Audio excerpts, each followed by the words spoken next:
All right, and some further updates. The Iranian Foreign Minister Araghchi has issued a fresh statement amidst the war with Israel just moments after the American President Donald Trump said that Iran had been close to getting a nuclear weapon. Araghchi has dismissed that claim, saying, and I quote, "We have never sought and will never seek a nuclear weapon. If otherwise, what better pretext could we possibly need for developing those inhuman weapons that the current aggression by the region's only nuclear-armed regime," end quote. Now, Araghchi also added that Iran is committed to diplomacy, but with the exception of Israel. Araghchi, though, did not respond to Donald Trump's claim that Iran had reached out to the United States for a deal.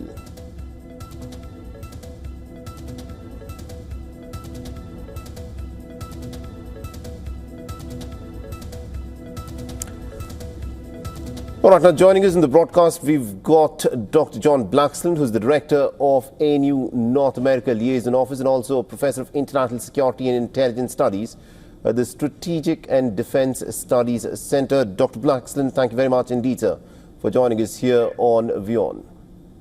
Good to be with you, Mohammed.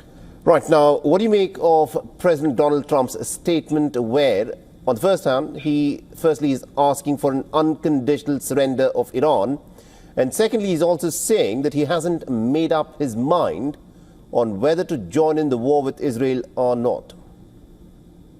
Yeah, thanks. So it's 6 days in, and Israel is changing the equation significantly. And, pundits are saying maybe President Trump wants to be in on the action, wants to be seen as part of the deal maker. He certainly has some options to do that. He's moved a second carrier strike group within the vicinity of Iran. That's on its way, I should say. It won't be there immediately, of course. It takes days to steam across. But there's a pre-positioning that suggests the United States is looking to engage. And when we think about what that engagement might look like militarily, the massive ordnance penetrator is the bomb that's talked about. It's a massive bomb, larger than any other conventional weapon, that's designed to penetrate 60 meters of concrete. And of course, the problem is that it's understood that the hardened nuclear facilities that Iran has developed in Natanz and Fordo are actually deeper than that. And so the question then is, well, would it work? Would you need to do it multiple times? And maybe there's another better option. Maybe the Israeli Defense Force Special Operations Forces might be better at doing this directly themselves.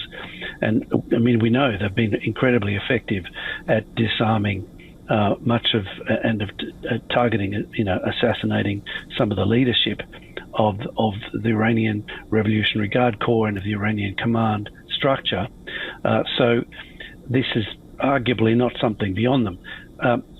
There's a real question here, though, about what happens afterwards, and would they be completely effective?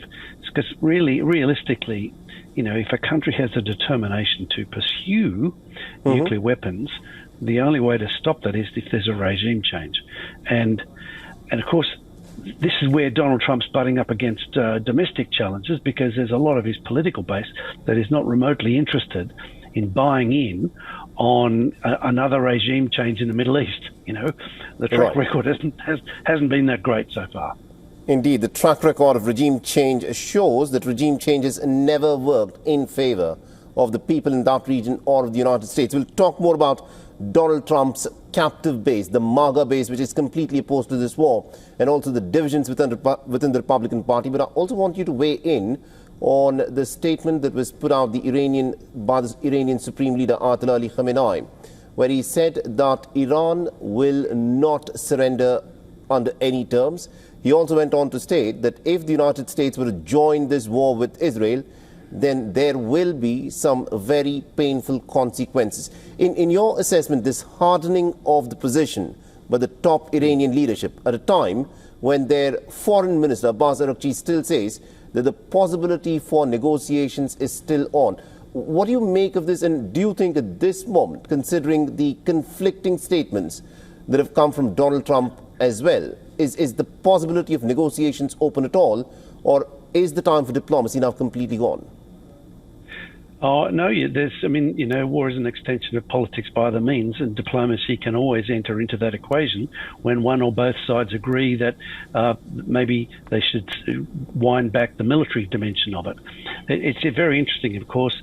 Iran faces the problem of its own internal domestic challenges. The Islamic Republic has been on the nose domestically for some time.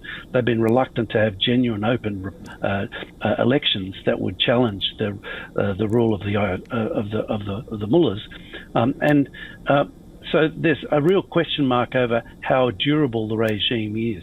Of course, historically, when a country is attacked, there is a rally to the flag phenomenon, where people kind of feel a stronger sense of patriotism and loyalty to the government because they're resisting an outside foe. So I suspect that may well be a factor in what's at play here at the moment, which would suggest that the idea of toppling the regime is not necessarily one that's going to be easy to pull off. Conversely, whether Iran has the ability today still to operate externally to Iran is, that they've been really pretty badly crippled. They were crippled in Lebanon with the Hezbollah attacks, with the pager attacks. Hamas has been largely crippled. The Houthis in Yemen have been wound back by Israeli action and, of course, by the United States actions as well. And the militias inside Iraq and Syria have had their wings clipped, and of course there's been the overthrow of Bashar al-Assad. So the options for Iran to prosecute a case outside of its own boundaries is far less. Of course, you could still get the kind of sleeper cell idea that could conduct some terrorist actions, but by and large, Iran is a far lesser militarily power than it's ever been. So they're in a very weak position, and this then makes the positioning of Donald Trump a very big factor now in the equation. Indeed, the decision taken by Donald Trump is going to be the huge factor which will decide as to what happens with respect to the war. We're in day 6 of the war. It is the night 7 of the hostilities. A lot of people have pointed to the history of the wars that Israel has fought. Every time, right from its inception, the United States has joined in every military confrontation that Israel has been involved in. In your assessment, why is it that the United States so far has not officially joined this war in an offensive posture? So let's be careful here, because while the United States has provided a lot of logistic support to wars gone past, it's not actively participated in several of them, and they've tried to keep a sort of arm's length separation formally between the Israeli government position and the US government, because that gives them the option to then engage in diplomacy and negotiations, and it's broadly not seen as in their interests to kind of directly get involved. They'd rather let the Israelis get on with it. But there is a question here about what happens next in Iran, and whether Israel has the ability to do what it needs to finish off what they see as a nuclear program. But of course, they have been very effective at neutralizing the air defense elements and the missile systems. So what we're seeing the footage there of in Israel today, that's June 15th, that's 3 days ago.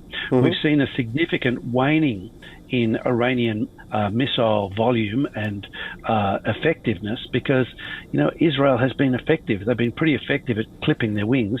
And I understand that they're still active inside Iran, hunting down mobile missile launchers and other sites that might be still hidden and still being used. Of course, fewer and fewer of those available now.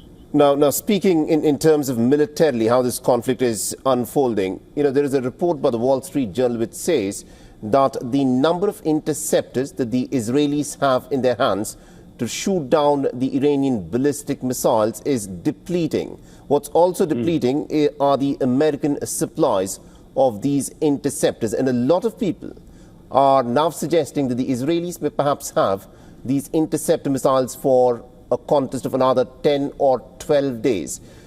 How much of a factor do you think this war of attrition is playing on the minds of Benjamin Netanyahu, considering that the United States president is still making up his mind whether to join the war or not?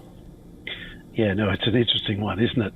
And Netanyahu's in a bit of a bind. But, a week or so left, we know that reports indicate that the Israeli forces are active still in Iran, tracking down, making it increasingly difficult for Iran to launch its missiles. So I think, if we were to graph this, it would be a sloping line of Iranian missile volume of missile projections, and also a significant decline in the number of missile launches available as the Israeli Defense Force tracks them down. And they've got fairly sophisticated kit to geolocate them. You fire one of these things, you can quickly geolocate it and then track it down. So you've got to be able to move pretty quickly. And as time goes by, that gets harder and harder for the Iranians to keep pulling that off. That's easy enough to say, but when you're in Tel Aviv or Haifa, and you're getting these missiles raining down on you, including evidently a hypersonic one we saw in some footage a couple of days ago. This is a very chilling thought that the Iron Dome system maybe is not quite up to it. I suspect, though, that we've passed the peak, and that the Iron Dome system will probably, from now on, be able to cope and manage, given the diminishing returns of the Iranian missile capability. But on the ground, there's still a lot of ground to be. No one is actually trying to take over Iran physically, and vice versa. No one from Iran is trying to take over Israel. So, how do wars normally end? They normally end with somebody actually planting a flag on the ground, saying, "Right, it's over. You've lost." Or there's some kind of negotiation. So there's no prospect of Iran being dominated by Israel. Israel can't afford to do that. But some negotiation will have to happen. Once the question is how much damage gets done before that actually happens. Do they knock out the facilities in Fordow and Natanz completely? Does the United States have to get involved with their MOP, their massive ordnance projectile? I think those are some of the issues we'll have to wait and watch out for. Thank you very much indeed, Dr. Blackstone, for joining us with that perspective then. Thanks for having me on the program.